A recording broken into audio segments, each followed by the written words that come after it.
Hey guys, welcome back to Clownfish TV. This is Kneon. I am here with Geeky Sparkles. Hello. Another day, another daily dose of stupid. We're going to talk about an Australian children's show called Bluey, which is about a bunch of multicolored dogs, but apparently all these dogs are white. Yes, because it's not diverse enough. And I think with kids shows, they go with things like dogs, because then you can get a wide range of different types of dogs and different colors and stuff that, so people understand that there's a lot of people that are different than you, but are the same. But no, because they aren't coded as, every race under the sun, this chick decides to get pissed about it. Yeah, so this is a journalist from ABC, which is the Australian broadcast network, not ABC here in the States, although they have a very similar policy now about diversity and inclusion. But she is lamenting the lack of diversity of dogs. In a preschool show. In a preschool show. And the internet's kind of on fire about it. We've got some people actually stepping in trying to defend the show, saying the show is universally loved. Now, we are here in the States. Bluey is not that popular over here. I'm not even sure if it runs over here. Do you know what gets me, though? Shows in other countries that are like Asian countries or whatever, they have their own shows that are like their preschool shows, and they don't represent like a bunch of people either. And why aren't they being called out? Yeah, there's more outrage over Bluey, I think, than there was over that Danish show where the guy's Dick Dillerman, where the dick had a mind of its own. But no, let's be outraged about the cartoon dogs. All right? It's like Paw Patrol. Because I don't feel represented by the cartoon dogs. Well, the show's not for you, for one. It's for preschoolers. How old are you? And we had a writer do an article for us, and they pointed out that it's so sad. We're so glad that all the problems in the world have already been fixed so that we can focus our attention on lack of diversity in Bluey. Yeah, this is kind of where we're at, guys. And we actually, I had my stepdad tell me one time, he's like, people have way too much free time on their hands. We should have another war or something so people actually are concerned about bigger issues than just complaining about everything all the time. This is where we're at, complaining about cartoons and getting paid to do, wait a minute, whoops. Anyway, we're going to talk about it. So before we get into it, please subscribe for more pop culture news, views, and rants, guys. We're over 185,000 subs. We do talk about animation. We talk about stupidity in pop culture. Sadly, stupidity daily. And it gets worse and worse as the years tick by. Like, I really think these journalists are looking to, give the stupidest hot take they can to get traffic. We've gone to the place where they've literally had shit fits over crayon colors. Oh, yeah. Crayola. Yeah. I mean, they literally had fits about Crayola colors. So here we go, guys. Preschool show Bluey is problematic because this journalist complained about the kids' cartoon not having queer, disabled, or gender diverse dogs of color. And Pink News calls it an important conversation. Oh, God. An important conversation. No, it's really not. It's really not. So on Wednesday, April 14th, ABC Network journalist Beverly Wang sparked controversy with a woke article advocate. This is coming from Op India, by the way. A woke article advocating the representation of diverse groups in an Australian animated TV series for preschool kids called Bluey. In the article titled, "I've learnt a lot from Bluey, but can the show be more representative?"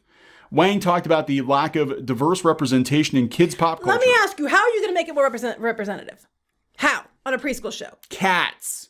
I mean, yeah, but if you have the stand-in for the wrong, ethnic group, someone's going to get pissed about that too. How are you going to make it more, how are you going to represent, how is someone going to represent you, Beverly? Like, what animal would you be okay with? What color would you be okay with? Like what? Because we're not seeing people that are LGBTQ plus or whatever. Well, in preschool, kids, they usually aren't concerned about that, Beverly. Adults like you are, because you're the ones watching the show. The kids don't give a shit, Beverly. Well, that's it. She said she conceded. I understand for the most part, Bluey's creators don't view their show through a political lens. Only people like you do, Beverly. I'm aware this may come across as asking too much of a show that's already so tender, nuanced, and joyful. It is, Beverly. She was quick to ask, "My question is this: can Bluey be more representative?" And then she emphasized, "As a parent of color, I am always conscious of presence or absence of diverse representation in kids' pop culture, what it means for children, and the conversations we have around that." So Beverly's pissed because there isn't somebody exactly representing what she thinks she is. Is that what it is? Because if you look at the dogs in Bluey, you can go back to the other picture of the dogs in Bluey. Yeah, we can. Look at all these dogs. How they're trying to represent diversity is by making the dogs different types of dogs, different colors. Because they're not trying to be reflective of people. They're using dogs as a stand-in for people. So because Bluey's blue, because you don't really see, other like blue healers or something. You don't usually see a lot of blue dogs. You don't see pink dogs unless they're dyed. Coco's pink. You got these dog colors that are unusual. There's a purple one. You got these dog colors that are unusual colors for dogs. And then you're like, that's supposed to represent the diversity in people. Because you don't have, how are you going to make an Asian dog there, Beverly? Yeah, that would be an awful thing. How do we know Jean-Luc isn't a black dog? He's kind of purplish black. And as you know, in animation, any more black people are purple. Why isn't he a poodle? Rupert's brownish. Snickers. I think the idea is we're trying to make a bunch of really good characters that kids can see that people are different than them, but they're mostly the same as them. And that even though you look different, it doesn't mean you're still a person. Like this, Beverly. So if you did make, like you were saying, make an Asian dog. They'd be pissed because it's a stereotype. Yes, that's exactly what would happen. That is exactly what would happen. If we had like a black dog, they'd be mad because of that. If we had like a Hispanic dog, Latinx dog, they'd be pissed because of that. I'm pissed for saying Latinx. Anyway. Now showing the Latinx Terrier. Yeah, it's just like, I don't know what else you want them to do here, Beverly. She just wants to complain. And how are you supposed to know by whose legs they hump, how they lean gender-wise? Sexual-wise? This is stupid. It's for preschoolers. Preschoolers do not care about that. They all feel like all the kids are the same. They don't get interested in that kind of thing until they're older. We save that for the reboot of She-Ra and that shit. That's when they shove the identity politics in when they're older, so 20-year-olds can feel better about themselves. These are preschool kids. They don't really think about that or care. So from Op India, this is their words, not ours. As a typical race-baiting woke journalist, she claimed, "We live in a world where the majority of main characters on children's television are white, where there are more animals than people of color protagonists populating the pages of children's books. Furthermore," she inquired, "where are the disabled, queer, poor, gender-diverse dogs of color?" Where are the fat dogs there, Beverly? "And single-parent dog families in Bluey's Brisbane? If they're in the background, let them come forward." After the article was published and shared, concerned netizens slammed the journalist for brainwashing infants with woke culture. Twitter user Darren Newell wrote, "An insight into the unstable minds of the woke cult. Where are the disabled, poor, queer, gender-diverse dogs of color and single-parent dog families?" He added, "These people are obsessed with pushing their unhinged ideology on the 2-year-old children who literally have no idea about sexism or racism." Yeah, I get this is maybe a disabled dog or a single-parent dog household. Okay, I can maybe see that, arguably. Even though I still think it's a preschool show and who cares. But I'm saying, okay, I can see those points being argued because that's something a preschooler would notice, Yeah. But they're not going to care who's humping who, and they're not going to care, about to them, they are diverse. They all look different. They're all dogs, like we're all people, but there's all different kinds of dogs, all different colors of dogs. The whole point is it's representative of the fact that in the world, there are lots of different types of people. That's what they're going for with the dogs. I will give you the disabled dog. I will give you maybe a single parent household dog. But the rest of it, even then I think that's pushing it, but the rest of it. At least none of these dogs are cops. Like that's over here at Paw Patrol. Paw Patrol. That would be a huge problem. I'm like, so what? God, seriously. Well, now, look. Those dogs are oppressively white. Oh, my God. Oppressively white. So... Just so you know, everybody who's white is oppressive. So some other news outlets came to the defense. They said, "Why Bluey is universally adored by the young, the old, and everyone in between." Yeah, and they said Bluey is a great show that's full of representation and important real-world life lessons, not only for children, but for parents, aunts, uncles, cousins, and grandparents who are forced to watch it, too. Yes, we've been there. They talk about the Healer family comprised of dad, mom, younger sister, and the lead character 6-year-old Bluey spend each short but sweet 7-minute episode exploring everyday life in sunny Brisbane with a focus on the importance of imagination and self-directed play. Self-directed play means something completely different when you're like an older teenager or a young adult. As the ABC explains, the show's inexhaustible titular character turns everyday family life into extraordinary adventures, developing her imagination as well as her mental, physical, so it's not enough that it's a female lead. Yeah. Oh no, now she's got to be... I'm surprised they aren't going about how we need more fat dogs.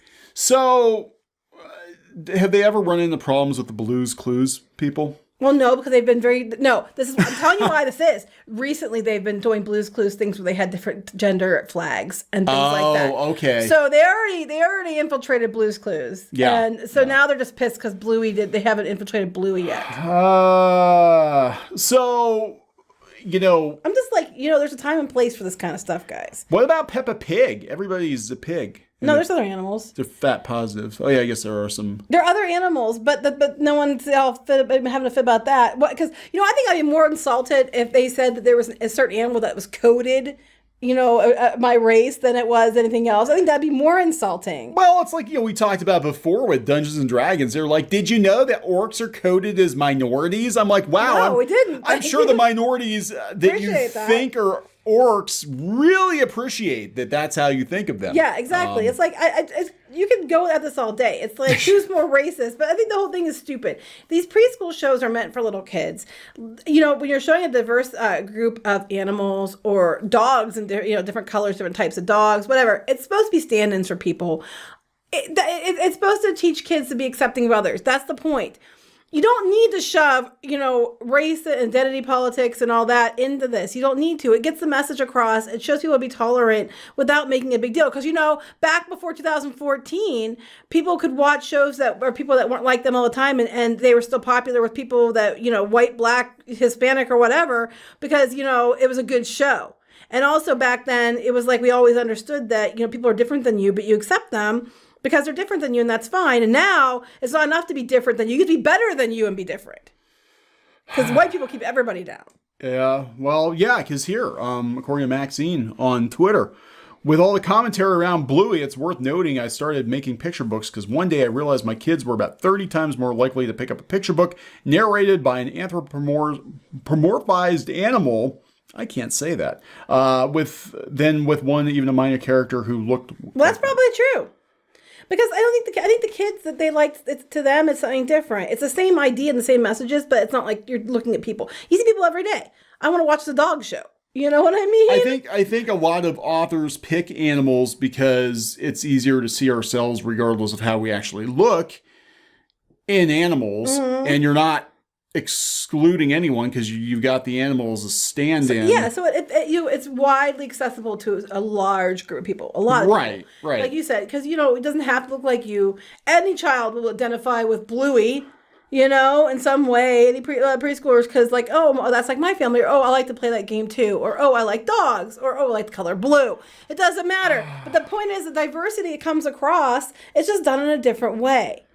You have to give Bluey a trans friend and a gay aunt because people exist. These dogs are stand-ins for people. What about all the dogs that have been neutered on this show? Why are we sexualizing cartoon dogs in a preschool show? In a preschool show, we need to. This is what we talk about. We talk about this all the time. That cartoon shows have gotten weirdly sexual. Twitter is completely obsessed with who cartoon characters are sleeping with. Completely obsessed. And it's always adults or, older teens who are worried about it. But the show's not fucking for you. Sorry, Mom. And it's just not fucking because it's a preschool show. That's right. Yeah, so... Sorry, Mom. I don't get it. Yeah, again, it's... Go out looking for things to be pissed about.